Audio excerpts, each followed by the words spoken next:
নমস্কার, আমি মৌমিতা। আমার কবিতা পাঠ চ্যানেলে আমার সকল শ্রোতা বন্ধু এবং দর্শক বন্ধুকে আন্তরিক শুভকামনা জানিয়ে আজকের গল্প পাঠ শুরু করছি। আজ আমি আপনাদেরকে পাঠ করে শোনাবো সমরেশ মজুমদারের লেখা একখানি ছোট গল্প। গল্পের নাম হঠাৎ হয়ে যায়। আমার অনুরোধ রইল গল্প পাঠ শোনার জন্য। রোজকারই মতো আমার পুরনো কথাগুলি একবার সংক্ষেপে বলে নিচ্ছি। যদি আমার গল্প পাঠ আপনাদের ভালো লাগে, অনুগ্রহ করে লাইক করবেন এবং গল্পখানি আপনাদের প্রিয়জনের সাথে শেয়ার করবেন। আপনারা যারা এখনো আমার কবিতা পাঠ চ্যানেলটি সাবস্ক্রাইব করেননি, তাদের অনুরোধ সাবস্ক্রাইব করে সাথে থাকার। আর আপনারা আপনাদের মূল্যবান মতামত কমেন্ট বক্সে জানিয়ে আমাকে অনুপ্রাণিত এবং সমৃদ্ধ করবেন, এও আমার অনুরোধ। ধন্যবাদ। শুরু করছি আজকের গল্প, হঠাৎ হয়ে যায়।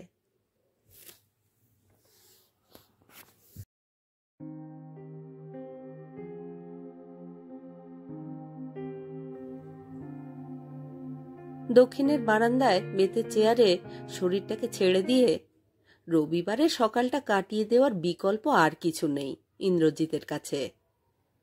সারা সপ্তাহের পরিশ্রমের পর এই সময়টা তার নিজস্ব আরাম করার সময়।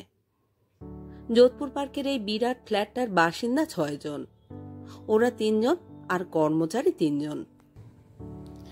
কর্মজীবনের প্রথম দিকে এটা মেনে নিতে পারত না ইন্দ্রজিৎ, এখন এটাকেই স্বাভাবিক বলে মনে হয়। এখন ইন্দ্রজিতের চোখ বন্ধ। পাশে টুলের ওপর 3-3টে খবরের কাগজ, পায়ের তলায় সুন্দর বেঁটে মোড়া। একটা ঘর পেরিয়ে ছোট লাইব্রেরি রুমে তখন সুনেত্রা। ইন্দ্রজিতের পড়ার অভ্যেস এবং সময় না থাকলেও সুনেত্রারও আছে। টিভি দেখতে ওর মোটেই ভালো লাগে না। কখনো কোনো বিশেষ অনুষ্ঠান দেখালে সামনে গিয়ে বসে পড়ে। সেই ছেলেবেলা থেকে যেসব বই পড়ে এসেছে তাদের একত্রিত করে রাখার ব্যাপারে সে সচেষ্ট।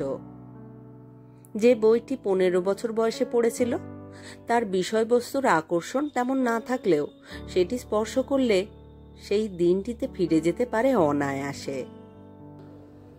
বাবার কিনে দেওয়া বইটিতে 15 বছরের হাতে লেখা নামটা এখনো ওর কাছে বড় আদরের। বইগুলোতে ধুলো জমার কোনো সুযোগ নেই, তবু ধারণ বোলাচ্ছিল সুনেত্রা। এই সময় দরজায় এসে দাঁড়ালো ছেলে মাম। ছেলের বয়স 19, ফর্সা, সুন্দর চেহারা, 6 ফুট 1 ইঞ্চি লম্বা। কথা বলতে গেলে মুখ তুলে তাকাতে হয়। যাদবপুরে পড়ছে কম্পিউটার বিজ্ঞান। জয়েন্টে প্রথম 50 জনের মধ্যে ছিল। কিছু বলবি? সুনেত্রা পথের পাঁচালিটা বের করলো। I am in problem. ছেলে বেঁকে দাঁড়ালো। কি ব্যাপার? মুখ তুলে তাকালো সুনেত্রা। কাঁধ নাচালো ছেলে, ঠোঁট বেঁকালো। She has missed her month. কি? চেঁচিয়ে উঠল Sunetra. It's not our fault, হয়ে গেছে। টিলা খুব আপসেট, প্লিজ হেল্প হার। আমি সুইমিং এ যাচ্ছি, বাই। ছেলে বলে চলে গেল। কয়েক সেকেন্ড শরীর অসাড়, শুধু বুকের ভিতরটা দুমড়ে উঠেছে। ব্যাপারটা বোধগম্য হতেই কয়েক সেকেন্ড লাগলো, তারপর মাথা খারাপ হয়ে গেল সুনেত্রার। পথের পাঁচালীকে যথাস্থানে না রেখেই সে দ্রুত বেরিয়ে এসে কমলাকে দেখতে পেল। বাবি কোথায়? ছোটবাবু তো বেরিয়ে গেল। সুনেত্রা নিঃশ্বাস নিতে পারছিল না। এত বড় কাণ্ড করে কিরকম নির্লিপ্ত গলায় বলে গেল, সাহায্য করো। মাথা ঝিমঝিম করছিল সুনেত্রার। বেডরুমে গিয়ে সে শুয়ে পড়ল। মাস 3 আগে ডাক্তার বলেছিল, আপনার প্রেশারটা গোলমাল করছে ম্যাডাম, এখন থেকে রোজ অ্যামটা 5 আর ইকোস্পিন 75 খেয়ে যেতে হবে যতদিন বাঁচবেন। ওই ওষুধ দুটো ব্রেকফাস্টের পর খেয়ে সে বেশ ভালোই ছিল। এখন মনে হচ্ছে পায়ের তলা ঝিমঝিম করছে, মাথা ঘুরছে। মিনিট 10 চুপচাপ শুয়ে থাকতে থাকতে টিলার মুখটা মনে পড়ল। মেয়েটাকে মাত্র একদিন দেখেছে সে, ছেলের সঙ্গে পড়ে, খুব ভালো মেয়ে, প্রায় পুতুলের মতো দেখতে। ছেলের থেকে 3 নম্বর বেশি পেয়েছিল জয়েন্টে। জনাচারেক ছেলে মেয়ে আধ ঘন্টার জন্য এসেছিল, তখন আলাপ হয়েছিল টিলার সঙ্গে। খুব মিষ্টি আর শান্ত বলে মনে হয়েছিল ওকে। ব্যাস এইটুকুই। সুনেত্রা উঠল। দক্ষিণের বারান্দায় যেতে ইন্দ্রজিৎ ইজি চেয়ারে অর্ধশায়িত অবস্থায় বিরক্তি প্রকাশ করল। It's too much. তোমার ছেলেকে আমি বারবার বলেছি গাড়িতে হাত না দিতে, কিন্তু ওটা ওর কানে ঢুকছে না। একটু আগে কাউকে কিছু না বলে গাড়ি নিয়ে বেরিয়ে গেল। চাবিটা তোমার কাছে রাখলে কি অসুবিধে হয়? আশ্চর্য, আমার বাড়িতে আমি চোরের ভয়ে জিনিস লুকিয়ে রাখবো? ও যে কথা শুনছে না সেটা তোমার নজরে পড়ছে না? সোজা হলো ইন্দ্রজিৎ। এই জন্যেই বলে বেশি আদর দিলে মাথায় চড়ে বসে। আমার বাবা কোনো নিষেধ করলে আমি সেটা অমান্য করার কথা ভাবতেই পারতাম না। গায়ে হাতও তোলা যাবে না বলে লাভ হচ্ছে না, এখন শুধু গিলে যেতে হবে। হ্যাঁ, গেলা ছাড়া আর উপায় কি? দ্বিতীয় চেয়ারটিতে বসল সুনেত্রা। গত রবিবার দুটো অ্যাক্সিডেন্ট করেছে, বললেই বলে অন্য গাড়ির দোষ, কিন্তু আমার পকেট থেকে টাকা বেরিয়ে যাচ্ছে গ্যারেজের বিল মেটাতে। তাও যদি পুরনো অ্যাম্বাসাডারটা নিত গায়ে লাগতো না। ওর এস্টিম ছাড়া নবাবি দেখানো চলবে না। তাছাড়া আজকাল ওর কথাবার্তা শুনেছ? শুনেছি। স্ত্রীর দিকে তাকানোয় গলার স্বর বদলে গেল ইন্দ্রজিতের। তোমার কি হয়েছে? কিছু না। চেপে যাচ্ছ কেন? প্রেশার বেড়েছে? জানি না, আমার মাথায় কিছু ঢুকছে না। কি ব্যাপার বলো তো? সুনেত্রা চুপচাপ সামনের রাস্তার দিকে তাকালো। বুকের ভিতরটা কিরকম করছিল তার। তারপর বলল, একটা কথা রাখবে? আশ্চর্য, কথাটা কি তা তো বলবে? না, আগে তোমাকে কথা দিতে হবে। অস্বস্তিতে মাথা নাড়ল ইন্দ্রজিৎ। তারপর মেনে নিতে বাধ্য হলো। ঠিক আছে, বলো কথাটা কি। আমি যা বলবো তা শুনে তুমি উত্তেজিত হবে না বলো? সুনেত্রা নিঃশ্বাস ফেলল। এখন আমাদের যা করার ঠান্ডা মাথায় করতে হবে। ইন্দ্রজিৎ চোখ বড় বড় করে স্ত্রীর দিকে তাকিয়েছিল। সুনেত্রার কথা বলার ধরন তার ভালো লাগছিল না। খুব বড় রকমের কাণ্ড না হলে সুনেত্রা এমন ভাবে কথা বলে না। তুমি তো টিলাকে চেনো না? সুনেত্রা বলল। টিলা? কে টিলা? বাবির সঙ্গে পড়ে। ও, তো কি হয়েছে তার? টিলা সম্ভবত কনসিভ করেছে। নিচু গলায় বলল সুনেত্রা। সে কি, নিশ্চয়ই বিয়ে হয়নি? আশ্চর্য, এই তো স্কুল থেকে বেরিয়ে জয়েন্ট দিয়ে বাবির সঙ্গে পড়ছে। দেখো কি অবস্থা, এইটুকু মেয়ে কোথায় নেমে গেছে। ভাগ্যিস তোমার মেয়ে নেই। ছেলেকে নিয়ে এরকম সমস্যা তো আর। মেয়ে থাকলে তো। ওর বাবা মা জানেন? ইন্দ্রজিৎ প্রশ্ন করল। জানি না, বোধহয় জানে না। কিন্তু তুমি জানলে কি করে? বাবি বলল আমায়। বন্ধুকে জানিয়েছে অথচ নিজের বাবা মাকে জানায়নি? তা এ নিয়ে তোমার এত আপসেট হবার কি কারণ আছে? এটা ওর মা বাবার সমস্যা, তোমার নয়। না, এটা আমাদেরও সমস্যা। তার মানে? ইন্দ্রজিতের গলা আচমকা শুকিয়ে গেল। তোমার ছেলে বলল, ইটস নট আওয়ার ফল্ট, হয়ে গেছে। হোয়াট? চিৎকার করে উঠল ইন্দ্রজিৎ। চিৎকার করো না, কি বলছো তুমি? ওইটুকুনি ছেলে, 19 বছর বয়স, জুতো মেরে ওর মুখ ভেঙে দেব আমি। কোনোদিন গায়ে হাত দিইনি বলে ও হারামজাদা আমাকে পাগল করে দেবে। কোথায় গিয়েছে সে জানো? কেন, সেখানে যাবে? হ্যাঁ, যাব। আমি ওকে এমন শাস্তি দেব যা জীবনে ভুলবে না। আমার ছেলে ব্রিলিয়ান্ট, হ্যান্ডসাম, স্মার্ট শুনতে শুনতে কান ঝালাপালা হয়ে গেল। ছেলে যে একটি অবাধ্য বাঁদর তাই এতদিন জানতাম, কিন্তু কোথায় গেছে সে? উঠে দাঁড়ালো ইন্দ্রজিৎ। তার মুখের চেহারা বদলে গেছে।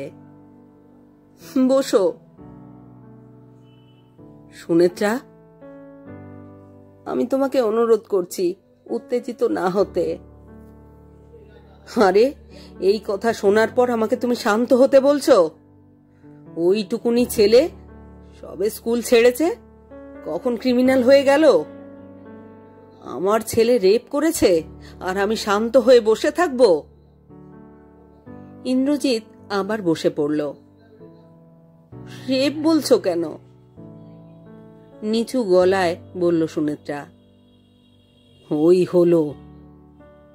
মাথা নাড়ল ইন্দ্রজিৎ। এই সেদিন জন্মালো, চোখের উপর বড় হতে দেখলাম, সে কি না তোমার কাছে সোজাসুজি বলল?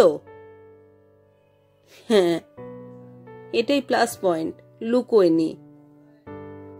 আশ্চর্য, আমি খুনটুন করে এসে লুকোলাম না, আমার 7 খুন মাফ হয়ে যাবে?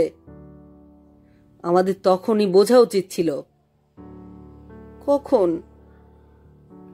একটা বাচ্চা, কোনো ভাই বোন নেই, এদের বেশিরভাগই শয়তান হয়।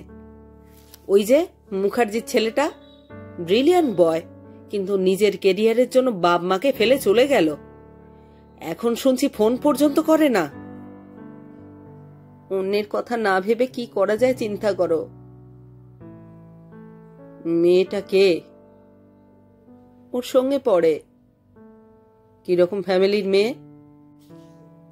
তোমার ছেলেকে নিশ্চয়ই কলেজে ঢোকার পরই চিনেছে। এর মধ্যেই এতটা এগিয়ে গেল, বাপ মায়ের কোনো শিক্ষা নেই? সেটা তো তোমার ছেলের ক্ষেত্রেও বলা যায় নাকি? আমার ছেলে বলবে না। হা, ছেলে তো আর আমার একার হতে পারে না। ইন্দ্রজিৎ কিছুক্ষণ কথা বলল না। সুনেত্রাও চুপ করে বসে রইল। ইন্দ্রজিতের মনে হচ্ছিল বুকের ভেতরটা কেমন হু হু ফাঁকা হয়ে গেছে।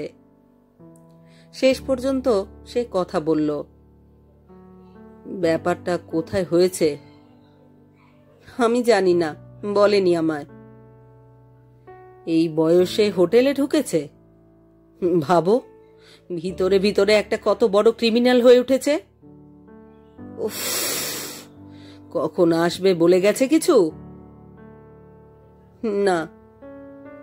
সুনেত্রা বলল, শুধু বলেছে মেয়েটাকে সাহায্য করতে।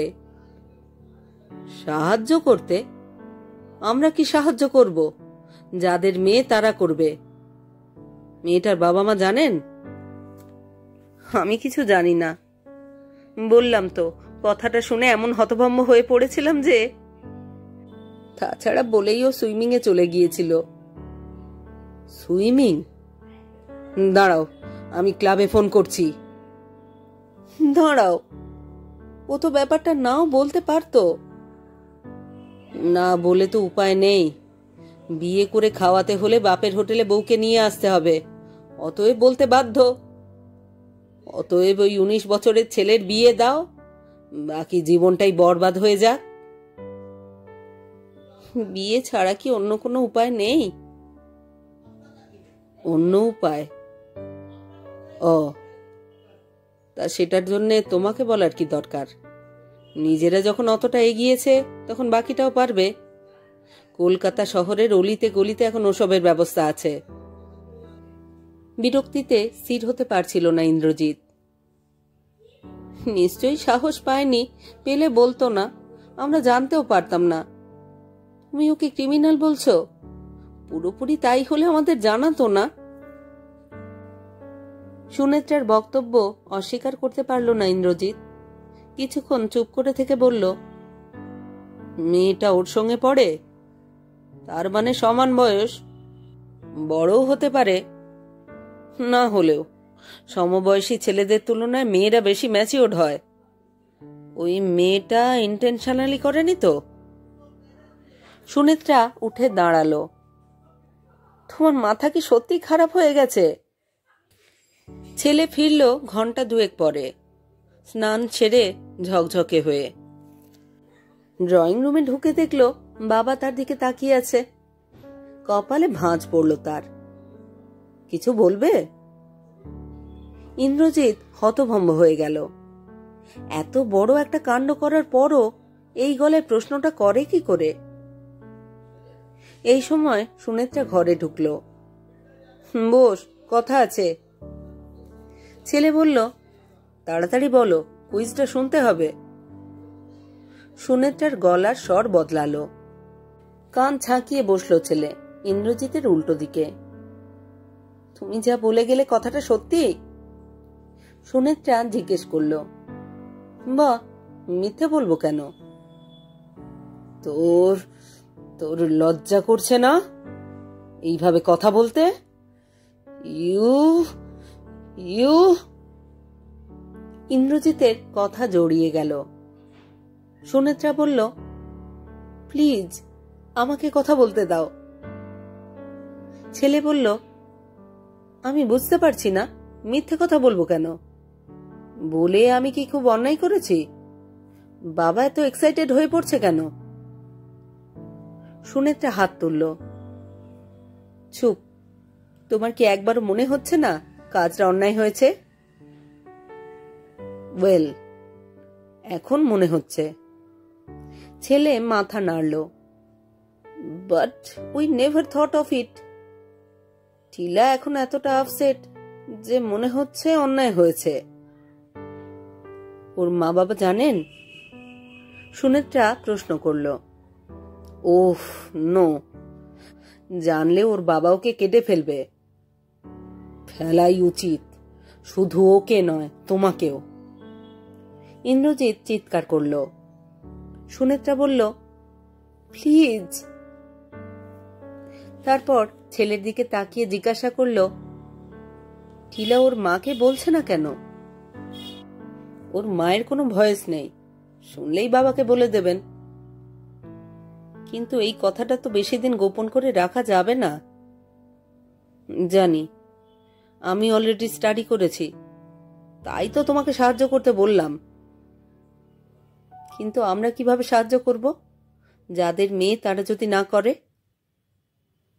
সুনেত্রার কথার পরেই প্রশ্ন করল ইন্দ্রজিৎ, কোথায় গিয়েছিলি? কোন হোটেলে? হোটেলে? হোটেলে যাব কেন? অবাক হলো ছেলে। হতাশ চোখে ইন্দ্রজিৎ সুনেত্রার দিকে তাকালো। ব্যাপারটা কি করে হলো তোর বাবা জানতে চাইছেন। ও তাই বলো। সুভদ্রদের বাড়িতে গিয়েছিলাম আমরা, জাস্ট আড্ডা মারতে। সুভদ্রর বাবা মা বাড়িতে ছিল না, ওরও কোথাও যাওয়ার দরকার ছিল। আমাদের বলেছিল ঘন্টাখানেক বাড়ি পাহারা দিতে। ওয়েল, হঠাৎই, বিশ্বাস করো, কোনো প্ল্যান ছিল না, জাস্ট হ্যাপেন্ড। বাড়িতে চাকর বাকর ছিল না? ইন্দ্রজিতের গলা ফ্যাসফ্যাসে শোনালো। না, দোতলায় না ডাকলে ওরা ওঠে না। ইন্দ্রজিৎ উঠে দাঁড়ালো। শোনো, তোমার এখানে থেকে পড়বার আর দরকার নেই। ব্যাঙ্গালোর, আমেদাবাদ, দিল্লি যেখানে হোক চলে যাও পড়তে। তোমার এখানে থাকা চলবে না। বাহ, আমি এখন ওসব জায়গায় অ্যাডমিশন পাবো? কবে ক্লাস শুরু হয়ে গেছে। তাছাড়া আমি চলে গেলে কি টিলার প্রবলেম সলভ হবে? সেটা টিলার প্রবলেম না, আমাদেরও, আমারও। ছেলে উঠে দাঁড়ালো। সুনেত্রা কথা বলল, ঠিক আছে, আমি টিলার সঙ্গে কথা বলতে চাই, ওকে এখানে আসতে বলো।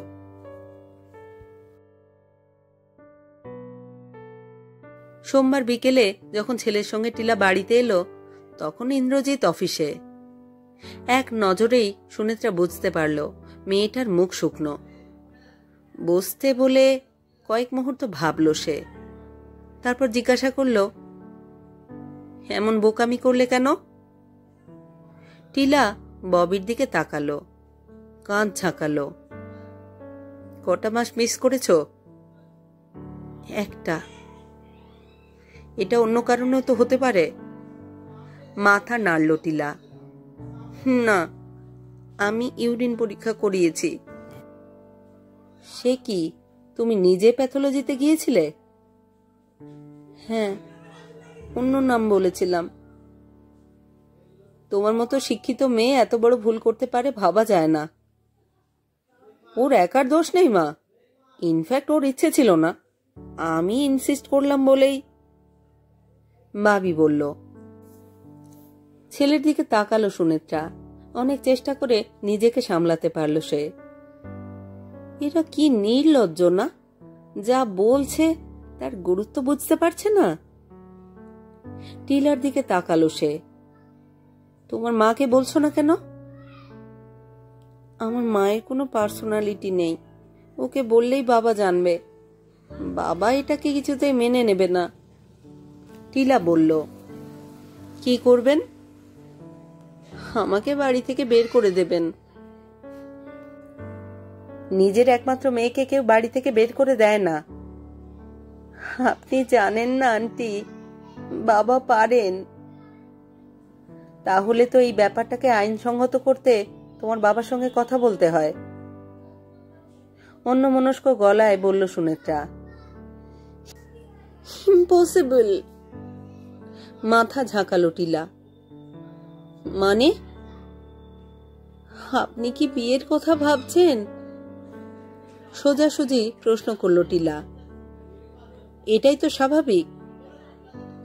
আপনি বুঝতে পারছেন না, ওকে আমি বিয়ে করতে পারি না। কি আশ্চর্য, বিয়ে করব কেন? অবাক হয়ে গেল সুনেত্রা। মানে তোমরা ভালোবাসো অথচ? না তো, ভালোবাসি কে বলল? We are not in love. কি রে বল না, আমি যা বলছি ঠিক কি না? টিলা বাবির দিকে তাকালো। ঠিক। বাবি মাথা নাড়ল। হতভম্ব হয়ে গেল সুনেত্রা। সে কি? টিলা বলল, ওকে দেখে কখনো মনে হয়নি ভালোবাসবো, এইরকম কোনো চিন্তা মাথাতেই আসেনি।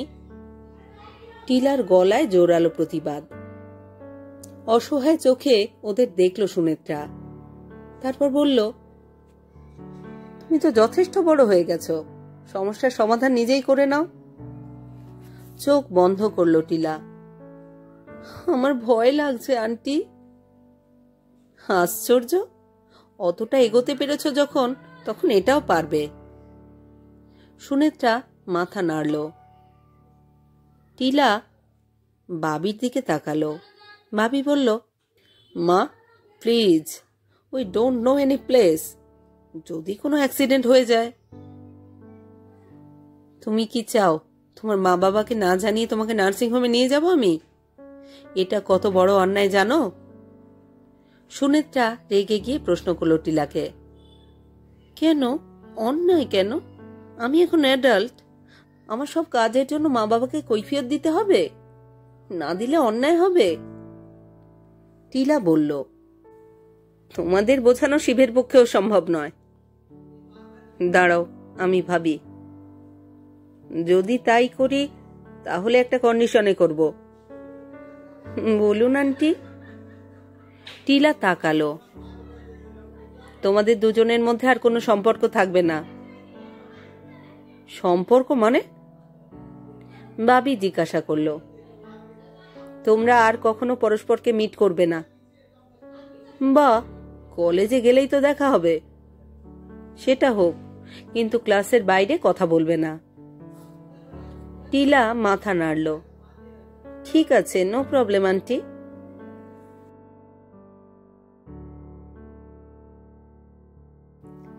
কথাগুলো শোনার পর ইন্দ্রজিৎ কিছুক্ষণ চুপচাপ বসে রইল। সুনেত্রা জিজ্ঞাসা করল, কিছু বলছো না যে? এখন সবে সন্ধে পেরিয়েছে। অফিস থেকে ফিরে সদ্য শেষ করা চায়ের কাপের দিকে তাকিয়ে ইন্দ্রজিৎ বলল, এদের কেউ বুঝতে পারবে না। বোঝাবুঝি নিয়ে মাথা ঘামাচ্ছি না, মেয়েটার তো সর্বনাশ হবে। আমাদের কি দায়িত্ব আছে? ইন্দ্রজিৎ তাকালো। আছে।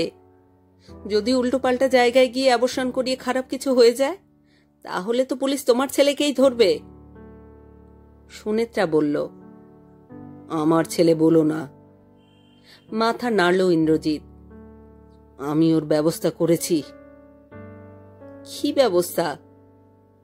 ওকে এখানে রাখবো না, চেন্নাইতে পাঠিয়ে দেব। ওখানে সেসব দেরিতে আরম্ভ হয়। কম্পিউটার ওখানেও শিখতে পারবে। ইন্দ্রজিৎ বলল, তুমি কি পাগল হয়ে গেলে? যে ছেলে জয়েন্ট দিয়ে যাদবপুরে সুযোগ পেয়েছে তাকে পাঠাবে ওই রকম একটা জায়গায়? সুনেত্রা আঁতকে উঠল। ওর ওই ট্রিটমেন্টই দরকার। মাথা নাড়ল ইন্দ্রজিৎ। ভালোবাসাবাসি নেই অথচ ওটা হয়ে গেল? এ তো পশুদের মধ্যে হয়। আমার কিন্তু মেয়েটাকে পছন্দ হয়েছে। মানে? একটা মেয়ে এমন সমস্যায় পড়েও সত্যি কথাটা বলেছে, এটা কজন পারে? ও বাবিকে ভালোবাসে না, বাবিও না, কিন্তু এখন তো বলতেই পারতো ভালোবাসে এবং বিয়ে করতে হবে বাবিকে। সেটা তো বলেনি। সুনেত্রা বলল,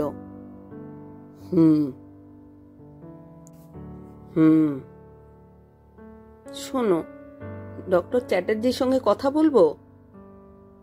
কি বলবে? একটা ব্যবস্থা করে দিতে। চমৎকার বুদ্ধি। ছেলে একটা কাণ্ড করে ফেলেছে, অতএব আপনি মুক্তির ব্যবস্থা করে দিন, এই বলবে? তুমি আমার সব কথার খুন ধরো, অথচ নিজে কোনো রাস্তা বলবে না। দেখো, মেয়েটা নাবালিকা নয়। তুমি ওকে নিয়ে সোজা কোনো নার্সিং হোমে যেতে পারো। তোমার মেয়ে পরিচয় দিয়ে মুক্ত করিয়ে আনতে পারো। কিন্তু সেটা কি ঠিক হবে? ওর মা বাবা যদি জানতে পারেন, তাহলে কি কৈফিয়ত দেবে? ঠিকই। তাছাড়া যদি নার্সিং হোমে খারাপ কিছু হয়ে যায়, তাহলে তো হাতে হাত করা পড়বে। শিউরে উঠল সুনেত্রা। আরও আছে। এই ঘটনাটা মেয়েটাকে ভবিষ্যতে বিপদে ফেললেও ফেলতে পারে। না না, ওকে বলো নিজের বাপ মায়ের সঙ্গে যোগাযোগ করতে। সুনেত্রার কথাটা বলতে খারাপ লাগছিল, কিন্তু চোখ কান বুঝে পরের সকালে ছেলেকে জানিয়ে দিল। দিন চারেক বাদে বাবি কলেজে কি সব অনুষ্ঠান আছে বলে সকাল সকাল বেরিয়ে যাওয়ার পরেই ফোনটা বাজল। সুনেত্রা ফোন ধরল। হ্যালো, নমস্কার, আমি টিলার মা। নিঃশ্বাস বন্ধ হয়ে গেল সুনেত্রার। হুঁ, নমস্কার। টিলা কি আপনাদের বাড়িতে পৌঁছেছে? না তো। মানে? ওকে একটা কথা বলতে ভুলে গিয়েছি। ও গেলে প্লিজ বলে দেবেন যাতে 6টার মধ্যে বাড়ি ফিরে আসে, নইলে ওর বাবা রাগারাগি করবেন। আচ্ছা, বলে দেব। আপনাদের কথা শুনেছি, আলাপ হয়নি। একদিন আসুন না। ঠিক আছে, বেশ তো। রিসিভার নামিয়ে স্বস্তি পেল সুনেত্রা। ভদ্রমহিলা এখনো কিছু জানেন না, কিন্তু টিলার কি এ বাড়িতে আসার কথা আছে? কই, বাবি কিছু বলে যায়নি তো। কেন আসবে? কেন আসবে? যা বলার বাবিকেই বলে দেওয়া হয়েছে, নতুন কিছু তো বলার নেই। তারপরেই খেয়াল হলো বাবি গিয়েছে কলেজের অনুষ্ঠানে, সারাদিন হবে। নিশ্চয়ই টিলা সেখানে যাবে। হয়তো যাওয়ার আগে তার সঙ্গে কথা বলে যেতে চায়। বাড়িতে নিশ্চয়ই কোনো অজুহাত দিয়েছে এখানে আসার ব্যাপারে। বিকেল 3টে নাগাদ ফোন এলো। মা, কি করছো? কি করছি মানে? তুই কোথায়? নার্সিং হোমে, এক্ষুনি চলে এসো। এটা 30C/C পার্ক স্ট্রিট। নার্সিংহোমের নাম সানফ্লাওয়ার। প্লিজ মা। তুই নার্সিংহোমে কি করছিস? সুনেত্রা অবাক। টিলার জন্যে। Everything settled. কিন্তু তোমাকে আসতে হবে মা। মা প্লিজ। Everything settled? তার মানে ওরা নিজেরা গিয়ে সবকিছু করিয়েছে? হাত পা ঠান্ডা হয়ে গেল সুনেত্রার। কোনো মতে জিজ্ঞাসা করল, কখন হলো? আজ সকালে। এতক্ষণ ঘোরের মধ্যে ছিল, একটু ঘুমিয়েছে। এখন কথা বলছে, তবে এখনো পুরো ফিট নয়। হঠাৎ রাগ হয়ে গেল সুনেত্রার। আমি গিয়ে কি করব? নার্সিংহোমে বলেছি রিলিজের সময় মা আসবে। আমার পক্ষে যাওয়া সম্ভব নয়। টেলিফোন রেখে দিল সুনেত্রা। কয়েক মিনিট পর ভাবনাটা মাথায় এলো। একবার ভাবলো স্বামীকে ফোন করে জিজ্ঞাসা করবে কি করা উচিত। এমনও হতে পারে ওদের কাছে নার্সিংহোমের বিল মেটানোর মতো টাকা নেই। তাহলে তো বিরাট সমস্যায় পড়বে। মেয়েটার যে কিছু হয়নি সেটা জেনে অবশ্য ভালো লাগছে, কিন্তু বাড়িতে যখন ফিরবে তখন মায়ের চোখে ধরা পড়ে যাবে না? সুনেত্রার কিরকম ভয় ভয় করতে লাগলো। শেষ পর্যন্ত আর পারল না সে। গাড়ি দুটো, কিন্তু ড্রাইভার একটা, যে ইন্দ্রজিৎকে অফিসে নিয়ে গেছে। ট্যাক্সি নিয়ে সুনেত্রা পৌঁছালো নার্সিংহোমে। গেটেই ছেলে দাঁড়িয়ে। তাকে দেখতেই মুখ হাসিতে ভরে গেল। সুনেত্রা গম্ভীর গলায় জিজ্ঞাসা করল, কোথায়? 3 নম্বর কেবিনে। চলো মা। পথ দেখিয়ে নিয়ে গেল ছেলে। টিলা শুয়েছিল চোখ বন্ধ করে। সুনেত্রা ঢুকতেই চোখ খুলল। দেখে উঠে বসলো চট করে। সুনেত্রা বাধা দিয়ে বলল, আরে উঠছো কেন? শুয়েই থাকো। না না, আই এম ওকে, ফাইন। কিন্তু তোমার চোখে ঘুম আছে, দেখেই বোঝা যাচ্ছে অসুস্থ। এই সময় একজন নার্স ঢুকলো কেবিনে। ও কিছু নয়, ঘন্টা 2 মধ্যেই কেটে যাবে, তারপর দেখবেন ঘুমোবে। কাল সকালে ওকে দেখে বুঝতেই পারবেন না। আজই ছেড়ে দেবেন? সুনেত্রা জিজ্ঞাসা করল। হ্যাঁ, এখনই চলে যেতে পারে। আরো কিছুক্ষণ শুয়ে না হয় থাকো। নার্স চলে গেল। সুনেত্রা জিজ্ঞাসা করল, বিল কত হয়েছে? তোমার কাছে টাকা ছিল? বাবি বলল, 50-50 দিয়েছি, এখন আমি বেগার। তাহলে আমাকে ডাকলি কেন? আন্টি প্লিজ একটা অনুরোধ করব। টিলা অনুনয় করল। সুনেত্রা তাকালো, কথা বলল না। আমাকে বাড়িতে পৌঁছে দেবেন? তোমাকে? কেন? আপনি জাস্ট বলবেন দুপুরে আজে বাজে খেয়ে আমার পেটে গোলমাল হয়েছে, আপনার বাড়িতে চলে গিয়েছিলাম, আপনি ওষুধ দিয়েছেন, এখন ভালো আছি, ঘুমোলে ঠিক হয়ে যাবে, তাই পৌঁছে দিয়ে গেলেন। আমি এত মিথ্যে বলতে যাব কেন? আমাকে বাঁচাতে, নইলে মা বাবা ঠিক। সুনেত্রা ভাবল, এমন তো হতেই পারে, টিলাকে তো সে নার্সিংহোমে নিয়ে আসেনি। ভেবে বলল, একটাই শর্ত, যা আগে বলেছি, তোমরা আর ক্লাসের বাইরে দেখা করবে না। ডান। বাবি বলে উঠল, ডান। টিলাও মাথা নাড়ল। টিলার বাবা ছিলেন না, ওর মা ব্যস্ত হলেন মেয়েকে দেখে। কি হয়েছে? টিলা বলল, কিছু হয়নি মা, সুনেত্রা আন্টি। সুনেত্রা বলল, যাও রেস্ট নাও। তারপর বলল, আজ সকালেই আপনার সঙ্গে টেলিফোনে আলাপ হলো, তখনও ভাবিনি বিকেলে দেখা হবে।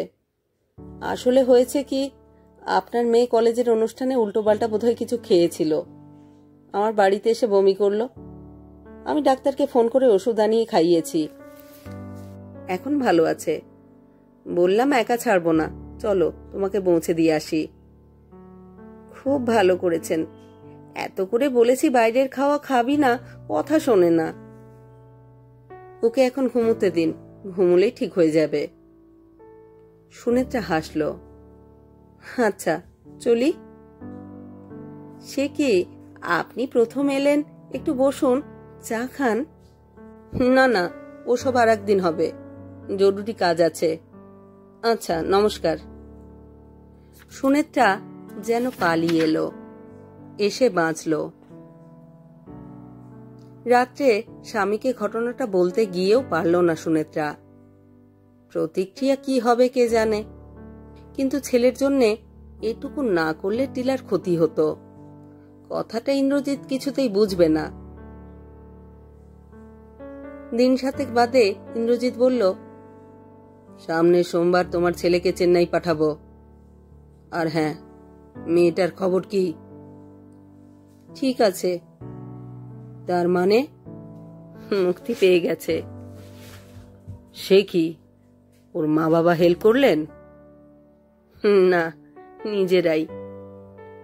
মাই গড, তোমার ছেলে এত বড় তালেবর হয়ে গেছে যে মেয়েটাকে নার্সিং হোমে নিয়ে গেছে? ওই বয়সে আমি কল্পনাই করতে পারতাম না। ওকে ডাকো, ডাকো এখনই, কথা বলবো। ইন্দ্রজিৎকে হিংস্র দেখালো। এসব ব্যাপারে কথা না বললেই নয়। এসব ব্যাপারে কথা বলতে আমারও ঘেন্না করবে। ওকে চেন্নাইয়ের কথা বলবো, প্রসপেক্টাস আনিয়েছি, দেব। সুনেত্রা অবাক হলো।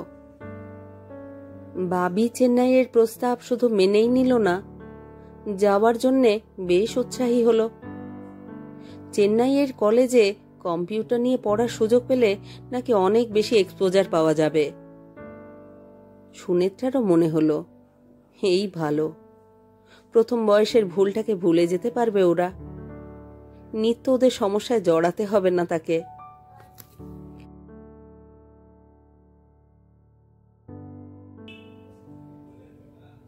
কদিন থেকেই টেলিফোনটা ঘন ঘন বাজছে। চেন্নাই চলে যাবে বলে বন্ধুরা ফোন করে যাচ্ছে। ছেলে চেঁচিয়ে কথা বলছে, কেউ আপত্তি জানালে উড়িয়ে দিচ্ছে।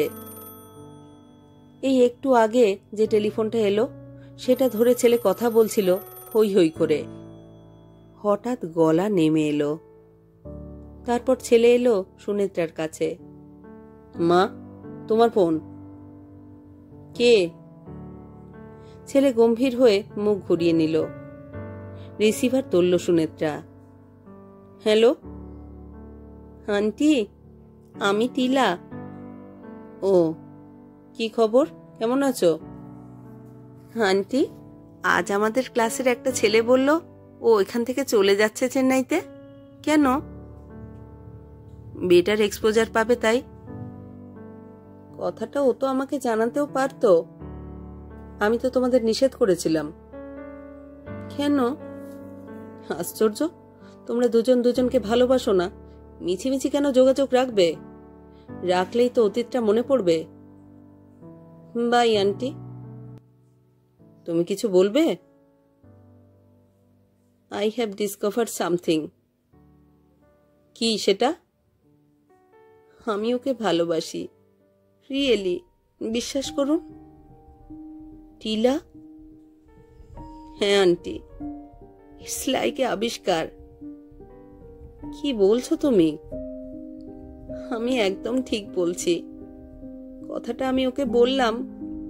অদ্ভুত ব্যাপার, ও নাকি এটা ডিসকভার করেছে বলে চেন্নাইয়ে যাওয়ার কথাটা আমাকে জানাতে পারেনি। তুমি কি চাইছো ও চেন্নাইতে না যাক? সুনেত্রা জিজ্ঞাসা করলো। নট দ্যাট, ভালো হলে ও যাক। কিন্তু আন্টি, আমি যদি মাঝে মাঝে আপনাকে ফোন করি, আপনার আপত্তি আছে? না, নেই। তোমার ফোন পেলে খুশি হব। রিসিভার নামিয়ে ছেলের দিকে তাকালো সুনেত্রা। তারপর জিজ্ঞাসা করলো, টিলা কি বললো তুই বুঝেছিস? মাথা নাড়ল ছেলে। ইটস নট আওয়ার ফল্ট মা, হঠাৎ হয়ে গেল। আমি চেন্নাইয়ে চলে গেলে প্লিজ হেল্প হার। করবে তো?